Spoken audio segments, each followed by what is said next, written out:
अस्सलाम वालेकुम, खुशामदीद, सुबह खैर तमाम देखने वालों को। प्रोग्राम का नाम है गुड मॉर्निंग कराची और मेरा नाम है मोहम्मद यासिर।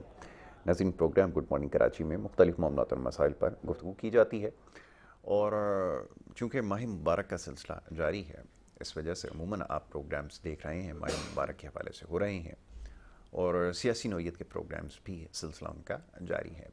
और हमारी कोशिश ये होती है कि जो समाजी नौइयत के मसाइल हैं उसके ऊपर गुफ्तगू करें। सुबह के वक्त हालात हाज़रा के ऊपर थोड़ी सी बात की जाए और उसके साथ साथ जो दीगर मामलात हैं उसके ऊपर कोशिश करते हैं कि प्रोग्राम्स में गुफ्तगू करें। बहरहाल ये सिलसिला आज भी जारी रहेगा और माह मुबारक का जहाँ तस्करा होता है हमेशा वहाँ महंगाई की बात ज़रूर होती है। और ये महंगाई, जैसे मैंने पिछले प्रोग्राम में भी बड़ी तफसील से इसके ऊपर गुफ्तगू की है मौजू पे, कि किसी भी हुकूमत के लिए एक बहुत बड़ा चैलेंज हमेशा से रही है इसको कम करना। मुकम्मल तौर पे नाकाम रहे हैं अल्हम्दुलिल्लाह। कोई भी हुकूमत ऐसी नहीं आई माजी करीब में या इससे पहले भी कि जो इस महंगाई के सिलसिले को कम कर सके। महज वादे और बातें और दावे हर दौर में किए गए, ताहम जैसे मैंने अर्ज़ किया कि किसी के पास कोई ऐसा प्लान नहीं था जिसको देखते हुए ये समझा जाए कि एक संजीदा कोशिश किसी भी दौर में किसी भी हुकूमत किसी भी फ़र्द वाहिद की जानिब से की गई हो। अभी कुछ देर पहले एक ख़बर नज़र से गुजरी कि पाकिस्तान जो है वो स्पेस में कोई अपना मिशन जो है वो भेजने का इरादा रखता है। तो नीचे एक साहब ने उसके ऊपर बड़ा अच्छा तबसरा किया हुआ था कि खुदारा ऐसा ना करें, वगरना इसके पैसे भी आवाम अपनी जेब से अदा करेगी। तो इस हद तक जो है वो लोगों को मजबूर कर दिया गया और वाक़तन ऐसा ही है कि जितने भी हमारे अल्ले तलल्ले हैं हुक्मरानों के, ब्यूरोक्रेसी के और दीगर जो हमारे इदारे हैं, वो इस हद तक सिलसिला बढ़ चुका है कि उसकी बड़ी भारी कीमत अब आवाम चुका रही है। पेट्रोल की बढ़ती हुई कीमतों की सूरत में, बिजली की बढ़ती हुई कीमतों की सूरत में। और ये सिलसिला थमने का नाम नहीं ले रहा, क्योंकि ये हुकूमत हो या इससे पहले या उससे पहले जितनी भी हुकूमतें रही हो, सबके पास एक आसान रास्ता है कि कर्ज़े लेकर अपने अल्ले तलल्ले अय्याशियाँ जो है इसको पूरा किया जाए और इसका बोझ सीधा सा आवाम के ऊपर डाल दिया जाए। और बड़ी आसानी के साथ ये बात टीवी के ऊपर बैठ के जो कह दी जाती है, अखबारों में शाया करवा दी जाती है कि IMF जिनसे पैसे हमने लिए हैं, ये उनकी जानिब से शर्त आयद की गई है कि आप बिजली के ऊपर जो है वो पैसे बढ़ा दें, गैस के ऊपर पैसे बढ़ा दें या पेट्रोल के ऊपर पैसे बढ़ा दिए जाएँ, या अशिया खुर्दनोश की जो चीज़ें हैं एक आम आदमी की किसी ज़माने में दस्तरस में हुआ करती थी, उस पर कीमतें बढ़ाकर जो है उनसे वसूल किया जाए। तो ये आसान रास्ता हुकूमत के पास अब भी मौजूद है और शायद आने वाली जितनी भी हुकूमतें होंगी, चाहे वो 47 के तहत आएँ, 45 के तहत आएँ, ROs के ज़रिए आएँ, RTS के ज़रिए आएँ या किसी भी तरीके से आएँ, सब मुकम्मल नाकाम ही रहेंगी। बहरहाल इस पर ज़्यादा मज़ीद कुछ नहीं कहा जा सकता। सिलसिले को आगे बढ़ाऊँगा। मोअज़्ज़ज़ मेहमान स्टूडियोज़ में तशरीफ़ फरमाएँ, उनसे ये सवाल करूँगा और उनसे जो है मुल्क की जो मौशी सूरत हाल है और सियासी सूरत हाल है इसके ऊपर गुफ्तगू करेंगे। सबसे पहले मोअज़्ज़ज़ मेहमान जनाब नासिर रियाज साहब, तज्ज़ियाकार की हैसियत से यहाँ तशरीफ़ फरमाएँ, उनको मैं खुशामदीद कहता हूँ। बहुत शुक्रिया नासिर भाई प्रोग्राम में हमें वक्त देने के लिए। उनके हमरा तशरीफ़ फरमाएँ जनाब जावेद सिद्दीकी साहब, एक सियासी जमात PTI पाकिस्तान तहरीक इंसाफ से आपका ताल्लुक़ है, उनको भी मैं खुशामदीद कहता हूँ। बहुत शुक्रिया आपका, बड़ी नवाज़िश प्रोग्राम में वक्त देने के लिए। नासिर रियाज साहब, सूरत हाल आपके सामने है और अब तरीक़ाकार ये निकाला गया है कि छोटे ताजरों को जो है वो हदफ बनाया गया। अच्छा, मैं समझना मेरे लिए थोड़ा सा मुश्किल है कि जो छोटे ताजिर हैं ये वही ताजिर हैं जो कराची में आबाद हैं या मुल्क के और भी दीगर हिस्सों में जो छोटे छोटे या बड़े बड़े जो बाज़ार बने हुए हैं उनके लिए भी यकसा पॉलिसी है? क्योंकि देखने में आया है कि ये जो टैक्स कलेक्शन की और रेवेन्यू के बढ़ाने की जितनी भी बात होती है, अभी कुछ देर पहले भी मौजूद गुफ्तगू यही था, उसका सिर्फ महवर और मरकज़ शहर कराची हमें नज़र आता है जहाँ से ये सारे टैक्सेस जो है वो वसूल किए जाते हैं। बड़ी बदकिस्मती है, कराची की एक मार्केट का ही तस्करा, पाकिस्तान में तो लोग उससे वाकिफ़ नहीं होंगे, लियाकताबाद सुपर मार्केट के नाम से। वो कुल कौमी ख़जाने में 1 अरब रुपए का टैक्स जो है वो मार्केट सिर्फ जमा कराती है। बाकी जो कराची की दीगर मार्केट और लोग हैं, अशख़ास हैं, उनके टैक्सेस अलग हैं। तो ये वो वजह है जिसकी वजह से जो है वो ये आपकी मुल्क की इकॉनमी चलती है। अब सूरत हाल क्या है ये ज़रा बताइएगा। ये जो हिकमत अमली बनाई गई है माशाल्लाह, नए वज़ीर ख़जाना साहब, फरमाइएगा। अस्सलाम वालेकुम यासिर भाई, बहुत वालेकुम शुक्रिया। अस्सलाम। बात यह है कि कराची तो उन्होंने ये देख लिया था कि कराची से तो बस पैसे लिए जाओ जी, और सारे काम यहाँ से जो निपटता है, लेकिन इसको बदले में इनको कुछ नहीं मिलता। बिल्कुल ऐसे ही। बात यह है कि जो सेल टैक्स वगैरह अब जी जो इसके ऊपर लगा रहे हैं जो रिटेल स्टेज पे, जी, जो आपने जिस तरह से पूछा है, ये 5 शहरों में इन्होंने टारगेट किया अभी, और कि जो बड़े बड़े 5 शहर हैं उनको। जी, अब ये जो है ये मुनासिब नहीं है। अगर आप उसको करें तो अगर इम्प्लीमेंट मैं पहले भी ये अर्ज कर चुका हूँ कि आप जो स्टेक होल्डर्स हैं उनको ऑन बोर्ड लेके एक पॉलिसी वाज़ेह तौर पे बनाएं, उसको किस तरह इम्प्लीमेंट करना है वो बनाएं, और फिर उसको अक्रॉस द बोर्ड पूरे पाकिस्तान में एट अ टाइम इम्प्लीमेंट करें। ठीक है। ये बहुत मुनासिब नहीं है कि जो है आप बड़े शहरों को टारगेट करें, छोटे शहरों को टारगेट नहीं करें, तो वो फिर जो है ना वो मुनासिब नहीं है, वो ये चीज़ सही नहीं रहती। तो अब 5 शहरों को टारगेट किया, अब 5 शहरों में भी अब जैसे कराची है, कराची में हाई क्लास शहर भी है, ए प्लस शहर भी है, ए भी है, बी भी है, बी प्लस है, सी प्लस है, हर किस्म के लोग हैं। अब जो यहाँ जो सी कैटेगरी की जगह है वो बिल्कुल उसी टाइप की, वो विद इन कराची इसी टाइप की जो आपको जो देहात और जिनको आपने टारगेट नहीं किया उस आप उनसे कैसे लेंगे? आप उन इलाकों में तो बंदा जा नहीं सकता। आप वहाँ पे परचून की सतह पे किस तरह से सेल टैक्स लेंगे और किस तरह से उसको इम्प्लीमेंट करेंगे?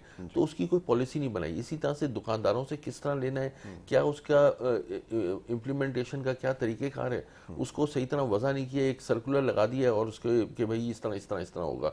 लेकिन मैं ये कहता हूँ कि जो चैम्बर्स हैं, जो फेडरेशंस हैं, जो एसोसिएशंस हैं रिलेटेड हर इलाके की, वो उसको बिठाएं, उनके नुमाइंदों को बिठाएं, वो भी इलेक्टेड नुमाइंदे हैं, ठीक है ना, अपने जो ताजरों के, और उसको बिठा के किस तरह से इम्प्लीमेंट करना है। बिल्कुल टैक्स देना चाहते हैं, बिल्कुल वो, लेकिन उसको सही तरह इम्प्लीमेंट ताकि आगे जाके जो रिश्वतखोरी का बाजार जो है वो गर्म ना हो जी। तो इसमें ये जिस तरह से पीछे ट्रेड लाइसेंस या जो प्रोफेशनल लाइसेंस की जो फीसें हैं उसमें भी हमने यही देखा है कि चूंकि पॉलिसी सही बनी नहीं होती, ना इम्प्लीमेंट का तरीका सही होता है, तो ये मामला रहते हैं। अब इसमें एक और चीज़ बड़ी जो ज़ोरदार चीज़ आई है, जो टैक्स जहाँ से लिया जाएगा क्या वो उन्हीं इलाकों में खर्च किया जाएगा या वो कहीं और चला जाएगा? नहीं, वो इस्लामाबाद में लगेगा। हाँ, खर्च अगर होगा तो वहाँ। कराची से जो टैक्स, जिस तरह आपने अभी अर्ज किया कि लियाकताबाद की एक मार्केट है वो 1 अरब रुपए का टैक्स देती है, लेकिन लियाकताबाद में अगर वो 1 अरब रुपए लग जाए तो लियाकताबाद मेरे ख्याल है पेरिस की तरह से शक्ल आने लग जाएगी। बिल्कुल ऐसा ही। तो वो टैक्स अगर उस इलाके से लिया जा रहा है तो उस इलाके में उसकी फलाह बहबूद, उसके इलाके के लोगों की फलाह बहबूद पे लगाया जाए, चूंकि उस इलाके के लोग वो टैक्स देंगे बेसिकली, तो उनका सबसे पहले हक है। लेकिन ये ऐसा होगा नहीं, होता यह है कि टैक्स लिया और कहीं का कहीं निकल जाता है। एक बात तो ये हो गई। दूसरी जो पॉइंट है वो ये है कि आप जो टैक्स ये ले रहे हैं रेवेन्यू के, मैंने कहीं पढ़ा है 200 अरब रुपए का इनका टारगेट है कि इससे इनको रिकवर होंगे। आप स्टील मिल का नुकसान तो पूरा कर लें, 450 अरब का नुकसान है, वो पूरा कर दें, आपको टैक्स लगाने की जरूरत ही नहीं पड़ेगी।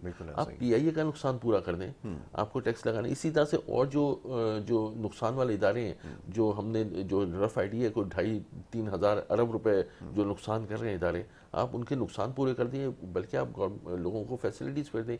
ये नुकसान करने वाले इदारों के जो नुकसान हैं वो हमें ये टैक्स की सूरत में हमें भुगतना पड़ता है, महंगाई की सूरत में हम और आप भर रहे हैं। तो जो नुकसान कर रहे हैं इदारे वो एक्चुअली खा रहे हैं पैसे, उनको आप देखें, उनको इम्प्रूव करें। आज के ज़माने में आज पाकिस्तान दुनिया भर में कहीं भी कोई नुकसान तस्वुर नहीं है, कोई नुकसान हो। अभी मैं एक पढ़ा था, सऊदी की जो ऑयल कंपनी है अरामको, उसका $121 बिलियन का उसने प्रॉफिट लिया है, more than Amazon, more than Microsoft, more than Tesla, हर तरह से उसने जो है वो सबको पीछे छोड़ दिया।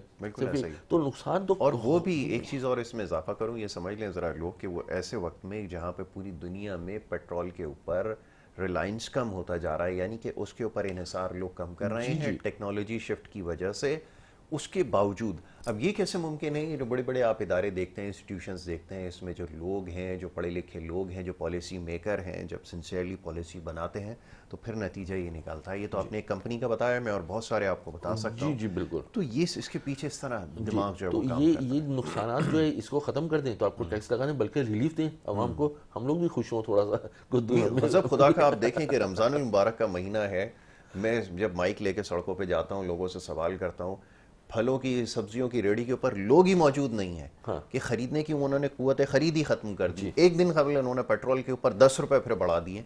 ये इस मुल्क में हो रहा है कि आप देखें 10 रुपए 20 रुपए और बढ़ाते हैं, और बेशर्मों की तरह स्क्रीन पर बैठकर उसको जस्टिफाई करते हैं। इस वक्त तो हाल ये कि स्क्रीन पर बैठने के लिए भी तैयार नहीं है किसी को। आकर आपने सुना कोई बैठकर इसके बारे में कोई जस्टिफिकेशन दे रहा हो? ये सूरत हाल है। मैं एक बहुत ही, इसलिए कि बहुत वक्त कम होता है, मैं लेकिन एक साहब अभी पिछले शो में हमने क्रिटिसाइज किया था जी FBI के जो साबिक चेयरमैन है उनको, कि उन्होंने एक नहायत गैर जिम्मेदाराना किस्म का बयान दिया था। करते ही गैर जिम्मेदाराना अच्छा बयान दिया, जिसकी वजह से कि कि जी पाकिस्तान डिफॉल्ट कर रहा है और ये हो रहा है, आज से 3 साल पहले डिफॉल्ट नहीं हुआ, पाकिस्तान चल रहा है अल्हम्दुलिल्लाह, जो भी है मुश्किलात आती हैं, लेकिन उसकी वजह से फ्लाइट ऑफ कैपिटल हुआ पाकिस्तान से, लोगों का एतबार एकदम उठ गया और लोगों ने कोई 10 अरब डॉलर बाहर निकल गया पाकिस्तान से इस चक्कर में। सोशल मीडिया के ऊपर ट्रेंड चलाएगा एक बार। अभी 3 दिन पहले हमारे जो डिफेंस मिनिस्टर साहब हैं, मैं ऑनलाइन बोलूँ, उन्होंने इस टाइप का बयान एक दे दिया कि जी पाकिस्तान जी टैक्स वसूल नहीं हुए सही तरह से, डिफॉल्ट कर जाएगा। आप रेवेन्यू वाले नहीं हैं, आप डिफेंस मिनिस्टर हैं, आप क्यों आपने ऐसा बयान दे दिया? अब मैं अब किसको बंदा क्या बोले कि इतने हाई ओहदे पे बैठ के आप इस कदर गैर जिम्मेदाराना बयान अगर देंगे तो हम लोगों का क्या होगा? हम लोगों को कहते हैं कि भाई पाकिस्तान में इन्वेस्टमेंट करें, पाकिस्तान में लाएं, हम FDI लाने की कोशिश करें, तो आगे से इस टाइप का बयान आएगा तो फिर क्या? जी जावेद साहब फरमाइए, इसमें इजाफा कीजिए, क्योंकि इस वक्त तो आप हिज़्ब इख्तिलाफ हैं और ये बेहतरीन मौका होता है तनकीद करने का, बल्कि बात तनकीद को तो लफ्ज़ नहीं इस्तेमाल करना चाहिए, इससे और बहुत बहुत ज़्यादा कुछ कहने के लिए जो आपके पास बेहतरीन मौका है। ज़रा फरमाइए क्या कहना चाहेंगे? जी बिस्मिल्लाहिर्रहमानिर्रहीम। अभी हमारे नासिर भाई ने बड़ी अच्छी रोशनी डाली इन सब पे, और ये इस वक्त जो आम आदमी है और ख़ास हो या आम हो, तकरीबन सारे लोग ये जानते हैं कि मुल्क में क्या सूरत हाल है और किस तरह इसको क्रिएट किया जा रहा है। कि मतलब ये कि आप अभी जैसे आपने छोटे ताजिरों का जिक्र किया कि उनके ऊपर टैक्सेस का नया निज़ाम लाया जा रहा है और उनको 5 शहरों को जो है वो जो बड़े शहर हैं पाकिस्तान के, उनको उसमें वो नाफिज होगा, उसके बाद आहिस्ता आहिस्ता। लेकिन इस तरह के हम कई इक़दाम मेरे ख्याल से गुज़िश्ता 40-50 साल में कर चुके हैं। और अच्छा, आप छोटे ताजिरों पे क्यों लोड डाल रहे हैं? उसकी वजह यह कि अब बड़ा ताजिर जो है, जो एक्सपोर्टर आपका है, वो तो आपके मुल्क से जा रहा है, या फिर वो काम अगर मुल्क में है भी तो बहुत छोटे लेवल पे काम कर रहा है। नहीं, पार्लियामेंट में नहीं बैठा। मसला ये है कि नहीं, पार्लियामेंट में भी बैठे नहीं, पार्लियामेंट में भी अगर बैठे हैं तो उससे कोई फर्क नहीं पड़ता। लेकिन मसला ये है कि आप पार्लियामेंट में, आप जापान की पार्लियामेंट में देखें, वहाँ भी बिजनेसमैन बैठे हैं। आप इंडिया की पार्लियामेंट में देखें, वहाँ भी बिजनेसमैन बैठे हैं। मतलब पार्लियामेंट से बाहर हो या पार्लियामेंट के अंदर हो, लेकिन जब तक जो पॉलिसियाँ आपकी होंगी, अब एक मिसाल है, आप हो या मैं हो या XYZ कोई भी हो, वो कारोबार करता है इनकम के लिए, वो टैक्स देता है, रोजगार देता है, अपनी पैसा इन्वेस्टमेंट करता है, तो उसकी मकसद क्या होता है कि मुझे भी कुछ प्रॉफिट हो। लेकिन इस वक्त सूरत हाल ये है कि इंटरनेशनल मार्केट में आपका मुकाबला किसी भी मुल्क से नहीं रहा, क्योंकि इंटरनेशनल मार्केट में जो भी ऑर्डर आते हैं, अब आप देखें हमारे यहाँ कोई बहुत ज़्यादा एक्सपोर्ट तो होती नहीं है, इंपोर्ट ज़्यादा कम करते हैं, एक्सपोर्ट कम करते हैं। और एक्सपोर्ट की जो सबसे बड़ी इंडस्ट्री थी आपकी, वो टेक्सटाइल थी। आज आप देखें टेक्सटाइल का जो हाल है, उसमें आप देखें बांग्लादेश, जिसने अभी कुछ अरसे पहले तक बांग्लादेश इतना बड़ा एक्सपोर्टर नहीं था, छोटे मोटी कोई एक्सपोर्ट करता होगा, लेकिन आज वो पाकिस्तान से बड़ा एक्सपोर्टर बन गया, क्योंकि पाकिस्तान वो ऑर्डर जो नहीं ले पा रहा, सिर्फ अपनी कॉस्टिंग में ना आने की वजह से वो सारे ऑर्डर बांग्लादेश जा रहे हैं। और वो कॉस्टिंग में क्यों नहीं आ रहा, क्यों नहीं ले पा रहे? कि आपकी बिजली महंगी, आपका पेट्रोल महंगा, आपकी गैस महंगी। और आपको अभी आप देखें, कभी कहते हैं जी जो सेल टैक्स है वो जी 15% से 18% कर दे, 18% से 20% कर दे। देखें, जब मुझे बिजनेस में फ़ायदा नहीं होगा तो मैं क्यों यहाँ बिजनेस करूँगा? आप मुझे बताएं, आप लंदन, अमेरिका, जापान और जो बड़े बड़े यूरोपीय और एशिया के जो ममालिक हैं, वहाँ आप आंखें बंद करके जाते हैं और बिजनेस करते हैं। क्यों करते हैं? क्योंकि वहाँ पे आपकी पॉलिसियों का अंदाजा है। आपको पता है कि वहाँ पे हुकूमत की पॉलिसियाँ सिर्फ हुकूमत के फेवर की नहीं होगी, वो आपके फेवर में भी होंगी। लेकिन पाकिस्तान में जो पॉलिसियाँ बनती है, वो सिर्फ चंद जो ऊपर हाई अशराफिया बैठे हुए हैं, सिर्फ उनकी फेवर की होती है। एक आम बिजनेसमैन तो वहाँ पे मुकाबला कर ही नहीं सकता। तो अब जब वो मुकाबला नहीं करेगा तो लाजमी सी बात है, क्यों अपने करोड़ों अरबों रुपए की इन्वेस्टमेंट ऐसे मुल्क में करेगा? वो फिर उसका नतीजा क्या? अब आप देखें ना, दुबई का अगर आप सर्वे करें, कितने पाकिस्तानी हैं वहाँ पे इन्वेस्टमेंट किए बिजनेस कर रहे हैं। आप मलेशिया चले जाएं, आप बांग्लादेश चले जाएं, बाकी बांग्लादेश की तो इंडस्ट्री को, टेक्सटाइल को खड़ा करने में ही पाकिस्तानियों का हाथ है। जब यहाँ से पाकिस्तानी, जब यहाँ पे हड़तालें और जो दूसरे मामला थे, जलाओ घेराओ, तो उस वक्त वो बांग्लादेश चले गए। तो आपको भी इस बात का अंदाजा है। फिर वहाँ जाके अब आप देखें, वो बंगाली जो एक वक्त में, क्योंकि मेरा खुद भी टेक्सटाइल्स इंडस्ट्री से, एक वक्त ऐसा था कि पाकिस्तान की हर इंडस्ट्री में बांग्लादेश के लोग आपको नजर आते थे, वो काम करते थे। क्यों? अब जब उन्होंने देखा हमारे अपने मुल्क की इंडस्ट्री खड़ी होगी तो हमें, और फिर सिक्का करेंसी के हिसाब से आप देखें कि 3 रुपए का आपका टिकट 3 या 3.5 का हो गया। अब उन्हें यहाँ पे रहने में कोई चार्म नहीं है। जैसे पहले आपने देखा कि कराची में ही आप देख लें तो आपको इंडियन भी मिलते थे, बांग्लादेशी भी मिलते थे, बर्मी भी मिलते थे, और कई कंट्रीज के लोग जो यहाँ पे रोजगार के लिए आते थे, आज वो आपको कहीं नजर नहीं आ रहे। क्यों? क्योंकि आपकी कंट्री माशी हिसाब से इतनी जवाल पजीर हो गई है कि अब यहाँ उनमें कोई चार्म नहीं है। अब तो हम बांग्लादेश का एक मजाकन बोलते थे, अभी मेरी बात होती है बाहर जो लोग हैं अमेरिका में, बरतानिया, जाहिर है वो तो हर कम्युनिटी के लोग बैठते हैं, साथ काम करते हैं, तो वो कहते हैं कि जी बंगालियों से हम जैसे मजाक कर लेते थे, हम नहीं कर सकते। क्यों? क्योंकि वो तो 2 टके के थे, हम तो 3 टके के हो गए। बिल्कुल ऐसा ही है। तो अब मुझे बताएं, इन हालात में जब तक आप बिजनेसमैन को कोई रिलीफ नहीं देंगे। अच्छा, फिर हमारे यहाँ पॉलिसी जो शुरू से आपने देखा कि सारी जो पॉलिसियाँ थी वो जागीरदारों की फेवर की थी। यानी क्या हुआ जी, आप पाकिस्तान, जो हमने बचपन से किताबें पढ़े कि पाकिस्तान एक ज़रई मुल्क है, पाकिस्तान एक ज़रई मुल्क है, आज उस ज़रई मुल्क ज़रात का आप क्या देखें क्या हाल है। आपकी मतलब सब्जी, तरकारियाँ, फ्रूट, वो तो आपके लोकल है ना, आप वो भी एक्सपोर्ट कर देते हैं। अब आप मार्केटों में भी जाएं, आपको महंगे दामों वो मिल रहे होंगे जो तीसरे दर्जे में आते हैं, गले सड़े फल, गले सड़े तीसरे दर्जे, अव्वल दर्जा पहले रेट भी आते थे, दर्जा अव्वल, दर्जा दोम, दर्जा सोम। कोई नहीं। अब आप जाके मार्केटों में देखें तो आपको दर्जा सोम मिलेगा, क्योंकि दर्जा अव्वल और दर्जा दोम तो आपकी दस्तरस से बिल्कुल निकल गया, खत्म हो गया। फिर आपने जो पिछले दिनों, अब मैं ये बार बार कहता हूँ कि मुशर्रफ साहब, शौकत अजीज की जो पॉलिसी थी प्रॉपर्टी की, और उसमें जो उन्होंने बूम लेके आए थे, उसकी वजह से आपने की ज़राई ज़मीनें तक उसकी नज़र हो गई। तो जब आप बेसिक पॉलिसियां सही नहीं बनाएंगे तो आप फिर यही करेंगे कि जो आप, वो कहते हैं ना, अंधेरी नगरी चौपट राज, आपने बचपन में सुना होगा कि जिसकी गर्दन में फंदा फिट आ जाए उसको लटका दो, ऐसा ही है। अब पाकिस्तान में आम आदमी है जिसकी बेचारे की कोई ना कहीं इदारों तक रसाई है, ना उसकी कोई एहतजाज सुना जाता है, तो सारा जो जवाल है वो उसी पे आता है। अब आप देखें, अगर आप इसकी मिसाल लें, पिछले दिनों आपने देखा नॉर्थ नाजिबाद में 2 बच्चे गायब हुए थे, फिर मिल गए थे, और जब उनसे पूछा गया तो उन्होंने बताया कि हमारे जो नाना दादी जो भी रिश्ते थे वो जुल्म करते थे, इसलिए हम घर से मतलब कि घर से बाहर आ गए थे और तलाश में थे कि कोई अच्छा लोग मिल जाए।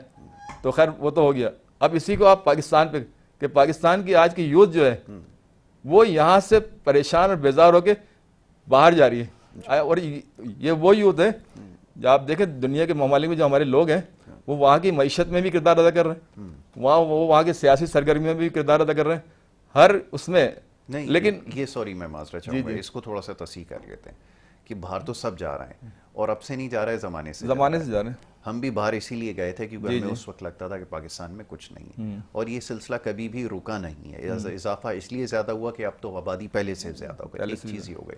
दूसरी बात, जैसे आपने कही है कि वहाँ की सियासी सरगर्मियों में नहीं, हम वहाँ की सियासी सरगर्मियों में हिस्सा नहीं लेते, यही हमारा सबसे बड़ा प्रॉब्लम है। हमें ये ज़्यादा दिलचस्पी है कि पाकिस्तान में क्या हो रहा है, और पाकिस्तान में जो सियासतदान है उनको गालियाँ देनी है, उनको एहतजाज करना है इसकी तरफ, और उसमें आपकी जमात जो है वो पेश अच्छा, है। ब्रेक के लिए चलें, वो तो मुझे पता है कि आपने आखिर में थोड़ा सा और टच ब्रेक के देना है। बाद वापस आएंगे और फिर गुफ्तगू के सिलसिले को जारी रखेंगे। आप देखते रहिए प्रोग्राम गुड मॉर्निंग कराची।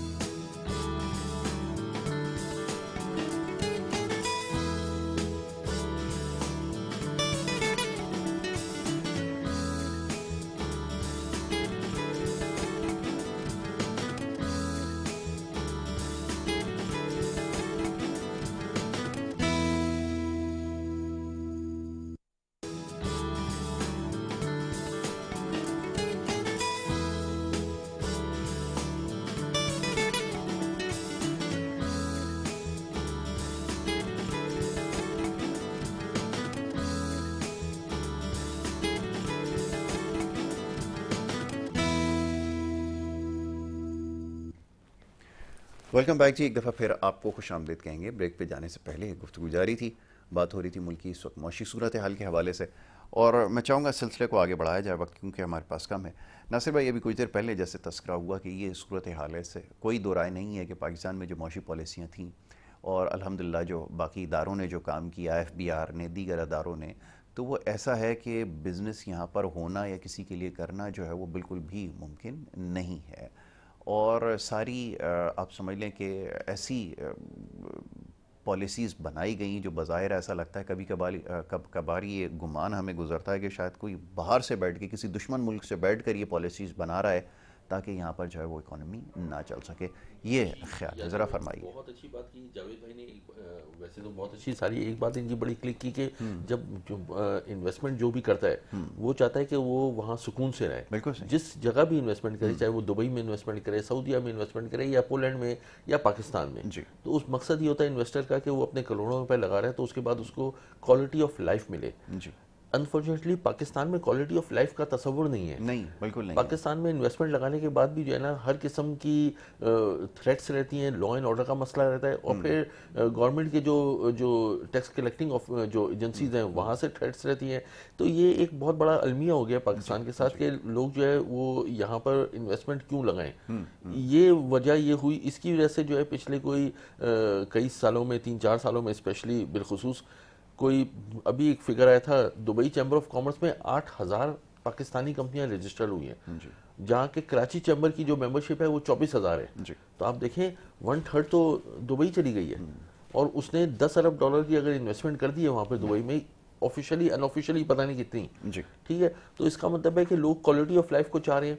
अब जो बात उसकी तनासुर में मैं आपसे आपकी बात पे आता हूँ कि जो यहाँ की जो टैक्स जो कलेक्टिंग एजेंसीज हैं वो ऐसी पॉलिसी बना रही हैं, क्या किसी के कहने पे बना रही हैं या किसी के वो लाशऊरी तौर पे, कि जो लोगों को यहाँ पे डिस्करेज करें और लोग जाके बाहर इन्वेस्टमेंट करें। अगर ऐसा मामला है तो खुल के बता दें, ताकि यहाँ पर बस ये छोटे जो छोटे काम है वो बंदा काम करता रहे, बड़ी इन्वेस्टमेंट के लिए बंदा मिडिल ईस्ट चला जाए। फिर तो अगर पॉलिसीज अगर आप बनानी है, यहाँ इन्वेस्टमेंट फ्रेंडली पॉलिसी बनानी है, तो आपको 5% टैक्स, जैसे मिडिल ईस्ट में आपको इनकम टैक्स वही करना पड़ेगा, सेल टैक्स उसी लेवल पे लाना पड़ेगा, सिंगल डिजिट में करना पड़ेगा, कस्टम ड्यूटीज भी सिंगल डिजिट में करनी पड़ेंगी, तब भी यहाँ इन्वेस्टमेंट नहीं आएगी। क्यों? इसलिए कि लॉ एंड ऑर्डर और क्वालिटी ऑफ लाइफ वो ज्यादा बेहतर दे रहे हैं। तो उसके लिए पहले आपको वो, इसका मतलब है आपको उससे भी कम करना पड़ेगा, बल्कि मैं कहता हूं कि बिल्कुल टैक्स फ्री करना पड़ेगा, तब जाके शायद पाकिस्तान में लोग और लॉ एंड ऑर्डर बेहतर करें, तब जाके लोग पाकिस्तान में। तो पाकिस्तान में इस वक्त बहुत ही जरूरी है कि इस वक्त जो है रेवोल्यूशनरी स्टेप लेने चाहिए, जिसमें इन्वेस्टर्स को मोटिवेट करें कि आप यहीं इन्वेस्टमेंट करें। लोगों को जो बाहर जाके जो जॉब्स के लिए जा रहे हैं उनकी सैलरीज वगैरह यहीं पे उस लेवल की सैलरीज दें। सबसे बड़ी बात है, कोई लड़का बाहर जाके अकेले मुकाल काम करने में पसंद नहीं करता, वो अपनी फैमिली के साथ चाहे कम पैसे मिल जाए वो फैमिली के साथ रहना पसंद करता है, लेकिन जाता क्यों है? क्वालिटी ऑफ लाइफ भी, यहाँ उसकी जान को भी खतरा, वो सारी हर चीज़। अच्छा, मैं इंफ्रास्ट्रक्चर के हवाले से वैसे तो मुख्तलिफ रिपोर्ट्स आती रहती हैं, अब उसके ऊपर तो सवाल किया जा सकता है क्योंकि ज़ाहिर है इंटरनेट के ऊपर है, उसकी ऑथेंटिसिटी की कोई वो नहीं, लेकिन क्योंकि हम बहसियत शहर कराची के रहने वाले, दुनिया के बदतरीन इंफ्रास्ट्रक्चर जिन शहरों का है उसमें कराची जो है वो सरफहरिस्त होगा, यकीनन, बिल्कुल ठीक है जी। लॉ एंड ऑर्डर के हवाले से बदतरीन शहरों में से, और एक और भी बहुत बड़ा इंटरेस्टिंग मैं वो देख रहा था, दुनिया की बदतरीन पुलिसिंग की मैं वो देख रहा था, उसमें पता नहीं कितने ज़माने से हमारी पुलिस जो है वो, बिलखुसूस सिंध पुलिस जो है वो इसमें शामिल है। जी। तो अब आप सोचें कि ये हमारी सिचुएशन है और ये मेन इंग्रेडिएंट्स हैं जिसकी वजह से लोग इन्वेस्टमेंट करते हैं, या जैसे क्वालिटी ऑफ लाइफ की आपने बात की है। तो ये इस वक्त सूरत हाल है कि टारगेट किलिंग हो, मोबाइल स्नैचिंग पे किलिंग हो रही है और दीगर उस पर किलिंग हो रही है। तो ये इस वक्त आप पूरी दुनिया में इस वक्त ये बात हो रही है कि ये जो शहर है इस वक्त आप देखें कोई हुकूमत की पॉलिसी नहीं, और मज़े की बात ये कि इस वक्त चीफ मिनिस्टर और ये सब गायब हैं इस वक्त। आपको कोई नज़र नहीं आएगा कि कौन इस वक्त क्या है, अपने फैमिली के जो मसाइल हैं उसकी तरफ वो देख रहे हैं। वो मेयर कराची हैं, वो कहीं नज़र नहीं आएंगे, वो रात को निकल जाते हैं। वो मेरे ख्याल में क्रिकेट वगैरह का आजकल सीज़न चल रहा है तो वो 1-2 शॉट लगा के वीडियो बनाकर गाड़ी में बैठ के निकल जाते हैं। तो ये कुछ इस शहर में हो रहा है। इम्प्रूवमेंट के लिए पुलिस को लॉ एंड ऑर्डर इम्प्रूव करने के लिए क्या स्टेप्स ले जा रहे हैं? कौन सी ऐसी कॉन्फ्रेंस की है, कौन सी ऐसी कोई मीटिंग्स की हैं, कौन से ऐसे कोई रूल्स रेगुलेशंस निकाले जा रहे हैं कि जो लोग बेचारे घरों से निकल रहे हैं, जो सादा लोग हैं, उनको रोककर पैसे उनसे छीन लिए, ये हो रहा है। तो ये तो बहुत मैंने क्या अर्ज किया, रेवोल्यूशनरी तौर पे इस पे काम करना पड़ेगा, तब जाके। इसी तरह इंफ्रास्ट्रक्चर के लिए अभी अगर आप बात करें, आप किसी चीफ जो केएमसी का हो किसी से, तो वो इतना जमीन आसमान के खिलाफे मिलाएंगे कि हमने फलाना काम कर दिया, हमने यूं कर दिया, ये कर दिया, और कराची को अमन का गहवारा बना दिया और एक बेहतरीन दुबई की तरह बना दिया। आप हैरान रह जाएंगे यार ये क्या हुआ। फरमा रहे हैं एक दिन पहले कि ये सिचुएशन नॉर्मल है। मैं इस वक्त जिस इलाके में बैठा हुआ हूँ, बादराबाद के इलाके में, मैं गुज़िश्ता कई सालों से यहाँ आ रहा हूँ, ठीक है। यहाँ सड़कें बनी नहीं है, गलियों की हालत तो देखें, 2-3 साल हुए हैं, काम ही नहीं हुआ। यहाँ के पार्क देखें, उजड़े पड़े बिल्कुल। तो ये अगर आप उनकी किताबों में देखेंगे तो एक बेहतरीन नक्शा सामने आएगा कि उसमें बहुत अच्छे पौधे लगे हुए हैं और काम हो रहा है, सारा पास है, लोग कर रहे हैं मजे से, स्टाफ की सब हो रहा है, सब सैलरीज भी जा रही हैं। तो यही जो चीज़ है ना, जो हमारे टैक्स जो है वो गलत जगह इस्तेमाल हो रहे हैं। तो ये देखते हुए हम लोग कहते हैं कि पहले आप उनको टैक्सों को सही इस्तेमाल करें, क्वालिटी ऑफ लाइफ दें। देखें, आप कोई प्रोडक्ट बेचते हैं ना, अगर आप एक फॉर एग्जांपल कोई टूथपेस्ट बनाते हैं तो उसकी पैकिंग बहुत अच्छी करके देते हैं लोगों को, उसकी क्वालिटी अच्छी करके फिर आप उसको मार्केट में ले आते हैं, अब आप इतने पैसे दें, ठीक है। या कोई जैम, जेली, मार्मलेट जो भी होता है वो आपका गंदी सी पैकिंग वो थैली में डाल के दे रहे हो, ये मार्मलेट ले जाओ, तो कोई भी नहीं खरीदेगा उसको, आपको पैसे नहीं देगा। आप पैसे तो ले रहे हैं दुनिया के महंगे तरीन, टैक्स लगाए महंगे तरीन, बिजली लगाइए महंगी तरीन, गैस महंगी तरीन, और आप थैली में मार्मलेट पकड़ा रहे हैं, बटर दे रहे हैं। आपने उसकी पैकिंग भी सही नहीं की है। आप उसको एक ब्रांडिंग करें, क्वालिटी ऑफ लाइफ दें यहाँ कराची में स्पेशली, बिलखुसूस चूंकि हम तो कराची की बात करेंगे और सबसे ज़्यादा रेवेन्यू जनरेटिंग जगह है, तो इसमें आप ताकि लोगों को आप बता सकें कि जी ये आप यहाँ इन्वेस्टमेंट करें तो आपको ये फैसिलिटीज़। देखिए, मैं आपसे क्या अर्ज़ करूँ, अब ये बिजली की जो वैसे तो तकसीमकार कंपनी कहते हैं, लेकिन मैं इसको कहता हूँ कराची शहर में बिजली बंद करने वाली जो कंपनी है, ये पहले बिजली का बिल भी भेजते थे आपको इतना बड़ा, उन्होंने बिल भी छोटा कर दिया, कागज़ के पैसे भी वो बचा रहे हैं, आपसे जो है वो वसूल कर रहे हैं। वो दुनिया की महंगी तरीन बिजली जो यहाँ बेची जा रही है, और उस पर चार्जेस देखिए जरा, लाइन से पता नहीं कौन कौन से चार्जेस लगे हैं, बंदा देख के हैरान। अच्छा, वो ना भी उसके अंदर मेंशन करें तो मैं किसी फोरम पे जाके चैलेंज नहीं कर सकता, किसी पाकिस्तान की अदालत में जाके नहीं चैलेंज कर सकता कि ये क्यों इतनी महंगी मुझे जो बिजली है, ये जो चार्जेस हैं, ये सर चार्जेस जो लग रहे हैं, इनकी क्या हैसियत है, ये किस वक्त में लिए जा रहे हैं। मैं पाकिस्तान के किसी कानून में उसमें चैलेंज नहीं कर सकता, ये सूरत हाल है। जी जावेद साहब फरमाइए। जैसा कि अभी आपने इदारों का बताया और उनके जो पोजीशन है, जो सूरत हाल है, अब तो तकरीबन तबाही सारी इदारे जो हैं सरकारी तबाह बर्बाद हो गए, इखलाकी तौर पे भी और दूसरे इखलाकियत तो हमारे इखलाकियत तो ख़त्म हो गई, क्योंकि अब वो रिश्वत को रिश्वत नहीं समझते और चोरी को चोरी नहीं समझते, वो अपना हक समझते हैं, काम ना करने के लिए। तो ये तो अब अच्छा, इससे ऐसा नहीं कि आपने अक्सर वजीरों के, मशीरों के बयान कि जी अगर आपको कोई शिकायत है हमारे पास है, मतलब ये कि एक चीज इतनी खुलेआम हो रही है उसके लिए भी आपको शिकायत करना पड़े। एक तो होता है ना कोई ढके छिपे, मिसाल है कि मंशियात के अड्डे, मंशियात के अड्डे आप देख रहे हैं कि किस तरीके से फैल रहे हैं, कच्ची आबादियों से निकल के वो आपके जो बुनियाद है, जो यूथ है, स्कूल, कॉलेजेस, यूनिवर्सिटी तक पहुंच गए। बिल्कुल। और इस तरह के कई बड़े बड़े केसेस आए पिछले दिनों। अभी कुछ अर्से पहले आपने देखोगे कि यूनिवर्सिटीज़ के बहुत बड़े केसेस आए।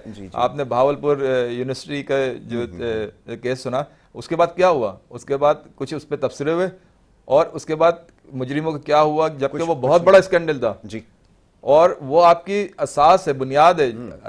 जाहिर है बच्चा स्कूल से कॉलेज, कॉलेज से यूनिवर्सिटी जाता है और फिर वो जाके आगे अपने माशरे में जो किरदार अदा करता है। बिल्कुल। लेकिन वहां आपने क्या किया, वहां पे भी अकरबा परवरी। बिल्कुल। यानी कि आपको अपनी बुनियाद, एक मिसाल है कि जब आप अपनी बुनियाद सही नहीं करेंगे तो आपकी इमारत कैसे सही होगी। तो आपको तो अपनी बुनियाद, अच्छा मंशियात जिस तरह फैल रही है, चोरी चकारी जिस तरह भी हमारे भाई ने कहा कि ये बिल्कुल सही है, मेरे पास पैसा है, सब कुछ है, मैं आसाइशी की ज़िंदगी, लेकिन मैं बाहर निकल रहा हूँ तो खौफजदा हूँ कि अभी कोई किसी चौक पे आएगा, मुझे रोकेगा, मुझसे मोबाइल छीन लेगा। और आपको शायद कुछ अर्से पहले का पुलिस अफसर ने बयान भी दिया था, यानी ये पुलिस अफसर का बयान है कि जी अगर आपसे कोई मोबाइल मांगे तो आप उसको दे दें और अपनी जान बचाएं। मतलब ये वो इदारे जो तनख्वाहें ले रहे हैं हिफाजत की, तहफ़्फ़ुज़ की, वो ये बयान दे रहे हैं कि आप उनको दे दें। अब आप मुझे बताएं इससे ज्यादा किसी मुल्क और किसी इदारे का सवाल क्या होगा।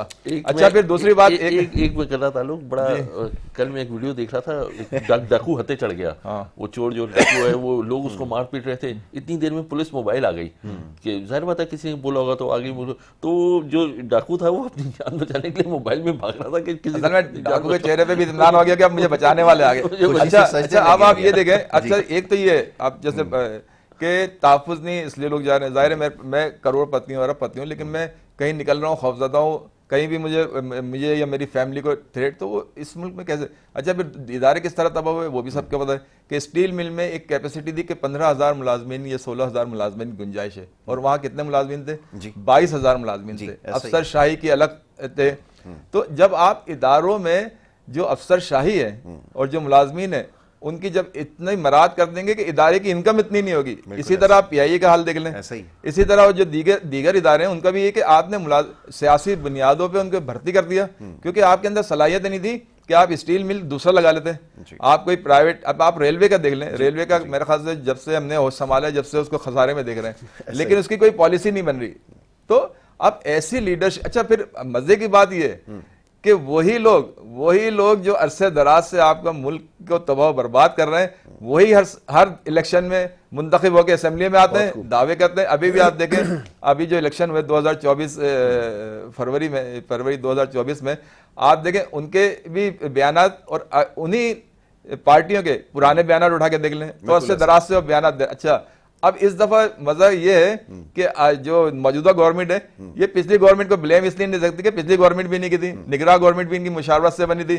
तो एक वजीर ने भी पिछले दिनों, शायद वो एक रवानी होती है ना हर साल एक जैसी तकरीरें कर करके, तो उन्होंने कहा जी पिछली गवर्नमेंट से विरसे मिले, तो भाई पिछली गवर्नमेंट भी तो पीडीएम की थी। मैं आपको जरा तस्सीह कर दूं, उमर अयूब साहब आपके जो लीडर है ना, लीडर ऑफ द ऑपोजिशन है, उन्हीं से ये सवाल पूछा गया था आपके दौर में, जब तवानाई के हवाले से उनके पास जब वजारत थी, तो उनसे ये सवाल किया गया था कि ये सबकी जिम्मेदारी, तो उन्होंने कहा पिछली हुकूमत है, तो उनको वो शायद याद नहीं रहा कि पिछली हुकूमत में भी वो इसका हिस्सा थे और यही उनका पोर्टफोलियो था, वजारत तवानाई उनके पास थी। तो ये सूरत अच्छा, मसला ये है ना कि देखिए, अगर अवामी राय का एहतराम, जैसे हम अक्सर प्रोग्रामों में कहते हैं अवामी राय का एहतराम, अगर अवामी राय का एहतराम किया जाए तो अगर मैं नाकिस कारकर्दगी दूं तो मैं अगली दफा आऊं नहीं, लेकिन क्योंकि यहाँ पे एक सिस्टम ऐसा बना हुआ है, एक ऐसा निजाम इस्तेसाली बना हुआ है कि चंद लोग जो है वो उन्हीं के फायदे होते हैं और उन्हीं के नुकसान होते हैं। ये बात इन्होंने सही कही कि ये जो सारा बिगाड़ है पिछली हुकूमतों का है। बड़ी अजीब बात है कि जब भी आप देखेंगे जिस भी हुकूमत से, इनसे भी आप सवाल करेंगे ना, तो ये सवाल का जवाब ये देंगे कि 3 साल ही मिले थे, अगर पूरे मिलते तो पता नहीं क्या कर देते। क्या वाकईतन जब तक 5 साल मुकम्मल नहीं होंगे तब तक कुछ भी नहीं हो सकता? क्योंकि जिस तरह मुल्क की मईशत पीछे गई है, जिस तरह अभी ये क्लेम कर रहे थे, करते हैं अक्सर प्रोग्राम्स के अंदर, पाकिस्तान तहरीक इंसाफ के दोस्त जी, हमारे ज़माने में बड़ी मौशी तरक्की हो गई थी। अब वो पता नहीं कौन सा मेयार या पैमाना था जिसके ऊपर रख के देख रहे थे। सवाल ये है कि क्या वाकईतन ये भी एक वजह है कि जैसे उन्होंने कहा कि ये जो बिगाड़ पैदा हुआ इसको ठीक कर सकते थे, या मुद्दत मुलाजमत अगर इनकी मुकम्मल हो जाती तो मुल्क सही होता? देखिए, ये हमारे यहाँ अलमिया ये है कि हम हर जब भी गवर्नमेंट आती है वो पिछली गवर्नमेंट की तरफ इशारा कर लेती है और अपने आप को छुड़ा लेती है बात को। अच्छा, पिछली गवर्नमेंट ने जो टैक्सेस दिए, जो लोन्स लिए होते हैं, या वो कहते हैं हमने पिछले वालों के लोन दिए हैं तो हमने इसलिए ये सारा काम हुआ है। बात यह है कि जो मैं बहुत ज़्यादा हिस्ट्री में जाऊं तो फिर बहुत सियासी बात हो जाएगी, लेकिन बात यह है कि जो वक्त आ गया था, जैसे हम अप्रैल 2022 की बात करते हैं, जो अभी 2 साल पहले की बात करते हैं, वो डिफ़ॉल्ट बहुत ज़्यादा हो गया था और ये वो हकीकतन यही हो चुका था। पाकिस्तान का ख़जाना जो बिल्कुल ही ख़त्म हो गया था, $4 अरब भी नहीं रह गया था ख़त्म। और जो सबसे बड़ी बात, जो डोनर एजेंसीज थी, चूँकि उनके साथ मिस कमिटमेंट किया था गवर्नमेंट लेवल पे, ठीक है, चाहे आप उसमें कोई भी पार्टी, जो भी पार्टी आप करें, मैं नाम नहीं लूँगा, लेकिन बहरहाल तो मिस कमिटमेंट होने की वजह से डोनर एजेंसीज आपके साथ बैठने को तैयार नहीं थी। और ये चीज़ देखते हुए एक जो सियासी लीडरशिप और दूसरी सियासी लीडरशिप जो मौजूद है, ठीक है, उन्होंने एक लीगल वे में अदम एतमाद की तहरीक लेके आए और वो उसको हटाया और सेटिसाइड किया, और दूसरी वो आई बाकायदा लीगल तरीके से। देखें, उसमें डोनर एजेंसीज में आपका सऊदी अरब और ये भी जो यूएई और ये जो है IMF या सारा, वो सब बैकआउट कर गए थे कि चूंकि वो जो कमिटमेंट थी वो मिस कमिटमेंट हो रही थी। वो ये समझ रहे थे कि शायद ये किसी पब्लिक लिमिटेड कंपनी है, उसको चला रहे हैं, मुल्क की सतह के ऊपर मामला ऐसे नहीं चलाया जा सकता। वो थोड़ा सा उसमें वो अच्छा, उसमें ये खुद भी कहते हैं कि हम मैच्योर इतने नहीं थे, हमारे पास वो टीम, वो कहते थे 200 बंदे की टीम थी, लेकिन टीम नहीं थी बेसिकली, क्योंकि साजिश हो रही थी ना इस वजह से, बाहर से कोई बैठ के साजिश कर रहा था। देखें, मैच्योरिटी नहीं होने की वजह से उस खमियाजा किसको भुगतना पड़ा, वो आवाम को भुगतना पड़ा। आज जो ये उल्टे सीधे रेट्स पे हमें कर्जे लेने पड़ रहे हैं, और जो हमने जो 7% पे जो रोशन पाकिस्तान डिजिटल अकाउंट जो सारा वो जो दिया था, उसकी जो पेमेंट करनी पड़ रही है डॉलर टर्म में 7% पे, तो वो पाकिस्तान को वो कहीं तो मारेगा ना आके। बिल्कुल वो मार पड़ रही है। नहीं, सवाल उस वक्त भी किया जा रहा था कि जो हाउस फाइनेंसिंग के लिए जो प्लान बनाए जा रहे थे कि घर दिए जाएंगे, नौकरियों के लिए बनाया जा रहा था, और बार बार उस वक्त भी पूछ रहा था कि जब प्राइवेट सेक्टर में एक्सपेंशन नहीं होगी तो जॉब क्रिएशन कहाँ से होगी, कोई जवाब नहीं था। 1.5 करोड़ नौकरियां देनी थी, नहीं पता था, और बहुत सारे सवाल थे भाई हमारे हैं। एक बड़ा अच्छा इसके बारे में बताएंगे ना, टिकटॉक ने जस्टिफाई करेंगे, काफी 2-3 करोड़ अकाउंट जो है वो डिलीट कर दिए हैं, वो ज्यादा हो गए। मेरे पास और भी बड़ी रिपोर्ट है, मैं बता देता हूँ आपको।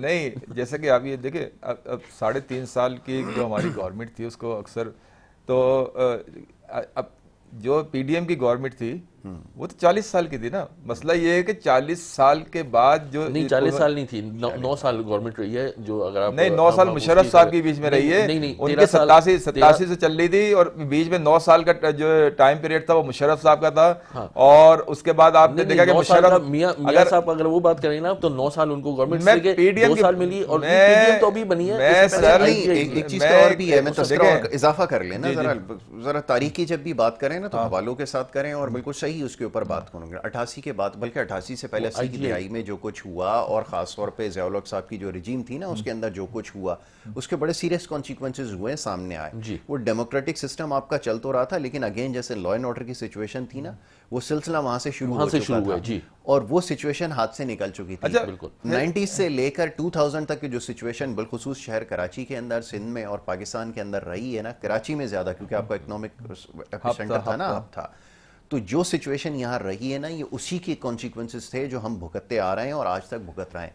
अब आप बताइए, आपको जो सिचुएशन मिली थी करेक्शन, वो उस वक्त आप फॉर्चुनेटली उस वक्त सबसे बेहतरीन जो है ना लॉ एंड ऑर्डर की सिचुएशन थी जब आपको हैंड ओवर किया गया था। आप फरमाइए। अच्छा, नहीं अभी जो आपने ये पूरी तफसीली जायजा लिया बहुत सही है बिल्कुल, लेकिन मैं जो आपसे देखिए एक मिसाल है, अगर आप 2018 से पहले जाएं तो पीपल्स पार्टी सिंध में बरसरख्तार रही और तवील अरसे रही। बिल्कुल है। पंजाब में नवाज शरीफ की हुकूमत थी, खैबर पख्तूनख्वा में मजहबी जमातें थी जो हुकूमतें बनाती थी, और बलूचिस्तान में सरदार। सही है, एक मिनट, अब मेरी बात सुन ले, अब थोड़ा सा पीटीआई की। अब मुझे बताएं कि हाँ, अच्छा, फिर दूसरी बात यह है कि जब ये चीजें चल रही थी, सही है ना, चले ठीक है, आप वफाक में कभी मियाँ साहब आते थे, कभी पीपल्स पार्टी आती थी, कभी नून लीग आती थी, सही है, लेकिन सूबाई हद तक तो आपका कंट्रोल था ना, सूबे में तो आपका पावर थी ना। आप मुझे बताएं कि सिंध में 2 पार्टियां, आपको पता है कि सिंध असेंबली में 2 पार्टियां बड़ी अक्सरियती पार्टी थी, दोनों हुकूमत बनाती थी। अब मुझे बताएं सिंध का अगर बेड़ा गर्क होता है, इसमें आप किसको इल्जाम देते हैं? देखिए, अगर मिसाल खैबर पख्तूनख्वा में कोई काम नहीं हुआ तो लाजमी सी बात है खैबर पख्तूनख्वा असेंबली में जो उस वक्त की मजहबी पार्टियां थी, आप उन्हीं को ब्लेम देंगे ना। इसी तरह बलूचिस्तान में जो सरदार, जाहिर सी बात है वहां पे एक सरदारी निज़ाम है, वही बलूचिस्तान चला रहा था। तो कहने का मकसद ये है कि 40 साल का जो हम तस्करा करते हैं, तो ये अपने अपने सूबों में पावरफुल थे, ये हर चीज कर सकते थे। अच्छा चलें, आप बाकी को छोड़ दें, हम अगर सिंध में ही ले लें तो सिंध का रेवेन्यू अगर देखें तो वो तो पाकिस्तान में सबसे ज्यादा था। बिल्कुल, यानी वफाक को भी देता था और सूबे को भी देता था, और माशी हब भी था, ये जैसा कि अभी आपने फरमाया माशी हब था। तो फिर क्या वजह थी कि यहाँ पे बजाय सेफ सिटी होने के यहाँ पे लिसानियत को हवा दी गई, तफरकों को हवा दी गई, क्राइम को हवा दी गई, भत्ताखोरी को हवा दी गई। अब इसमें आप किसी दूसरी पार्टी को तो मवारद इल्जाम नहीं ठहरा सकते ना, जो पार्टियां जिनके पास पावर था, जो वफाक में भी आती थी, सूबे में तो मुस्तकिल तौर पे उन्हीं के पास पावर था। तो कहने का मकसद ये है कि हम जो जिक्र करते हैं ये पावरफुल पार्टियां थी सारी अपने अपने हिसाब से। तो पीटीआई 2018, अब आप 2018 का इस तरह जिक्र करते हैं शायद पाकिस्तान में भी तो, अच्छा खैबर पख्तूनख्वा में आप नहीं, आप खैबर पख्तूनख्वा का 10 साल का देख लेना। आज खैबर पख्तूनख्वा में आप तालीमी जो उनका है, जो किसी वक्त कराची में हुआ करता था, कराची में एजुकेशन रेशियो बहुत हाई था, आज खैबर पख्तूनख्वा में आप देख लें कि वहां का लॉ एंड ऑर्डर में कहां खड़ा है। लॉ एंड ऑर्डर में देखें, लॉ एंड ऑर्डर का मसला देखें, लॉ एंड ऑर्डर का मसला, लॉ एंड ऑर्डर का मसला, लॉ एंड ऑर्डर का मसला नहीं, वही तो मैं इनसे सुन रहा हूं। लॉ एंड ऑर्डर का मसला अफगानिस्तान, क्योंकि उसके साथ जो अफगानिस्तान का मसला जुड़ा हुआ है, तो उसकी वजह से लॉ एंड ऑर्डर का मसले चलते रहते हैं। आप मुझे बताएं, खैबर पख्तूनख्वा में 10 साल आपके 2 टर्म में आप देखें खैबर पख्तूनख्वा में कितने धमाके हुए, और अब गवर्नमेंट के जाते 3 साल में कितने धमाके हुए, ये भी आप देख लें। बात ये मुझे ब्रेक की तरफ जाना है, वक्त खत्म हो गया। लॉ एंड ऑर्डर का मसला भी बेहतर रहा था, एजुकेशन का मसला। Thank you so very much, बहुत शुक्रिया नासिर रियाज, जावेद सिद्दीकी साहब, आपका बहुत शुक्रिया। नहीं, ये हमारा प्रोग्राम, हमें जाना है ब्रेक की तरफ और ये सिलसिला हमारा जारी रहेगा दूसरे सेगमेंट में। आप देखते रहिए प्रोग्राम गुड मॉर्निंग कराची।